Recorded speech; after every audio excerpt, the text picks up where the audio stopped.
في بداية الزمان ولد الكون من فوضى مائية تسمى نون، ومن نون نشأ الإله رع.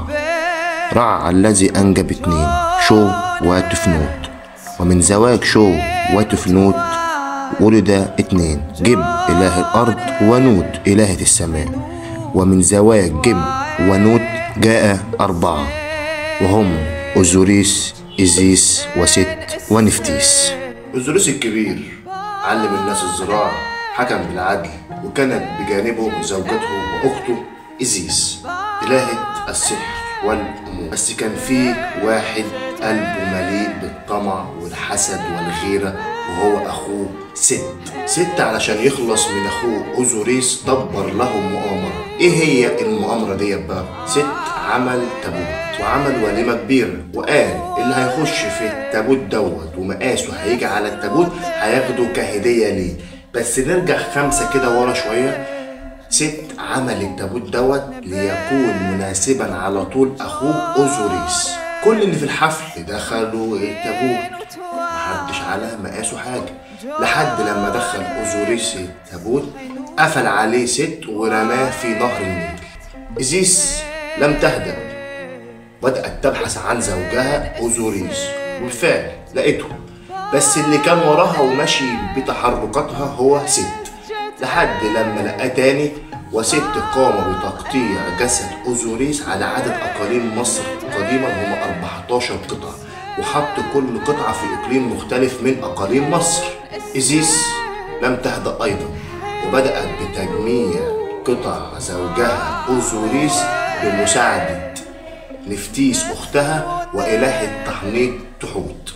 بس تحوت علشان يخش الرحلة دي اشترط على إيزيس ونفتيس شرط واحد بس، هيرجع له جسد أخيه من خلال التحنيط بشرط واحد. إيه هو الشرط؟ أن يعلموه اللغة المصرية علشان يقدر يتواصل مع الناس، لأن إله التحنيط ما كانش عارف أو ما كانش قادر يتكلم اللغة المصرية وما كانش قادر يتواصل مع المصريين. جابوا 14 قطعة من أوزوريس، وقام تحوت بتجميع جسد أوزوريس، وفي اللحظة دي يتدخل إله الكون وهو رع ليمنح الحياة لأوزوريس لمدة يوم واحد فقط لينجب طفلا من إيزيس.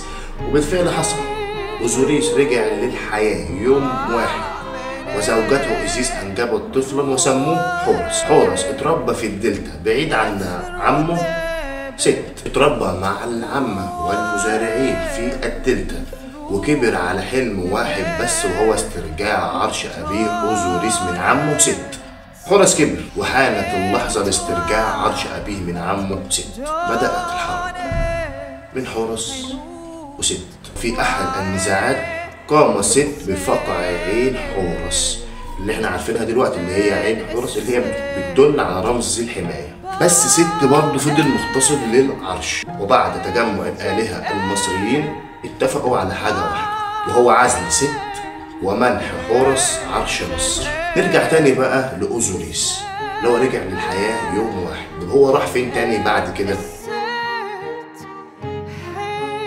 أصبح أوزوريس هو السيد أو الحاكم الأول للعالم الآخر، حاكم مملكة الموت، يحاسب أمامه جميع الموت. إزاي يا أستاذ؟ من خلاله بيحطوا ريشة في كفة اللي هي رمز العدالة التي تسمى ماعد، وقلب المتوفي في كفة تانية.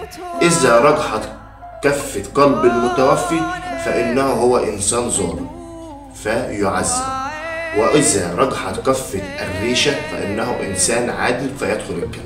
دي كانت حكايتنا مع أسطورة إيزيس وأوزوريس. لو عجبتك القصة دوس لايك اشتراك عشان الزمن يجمعنا تاني. سلام.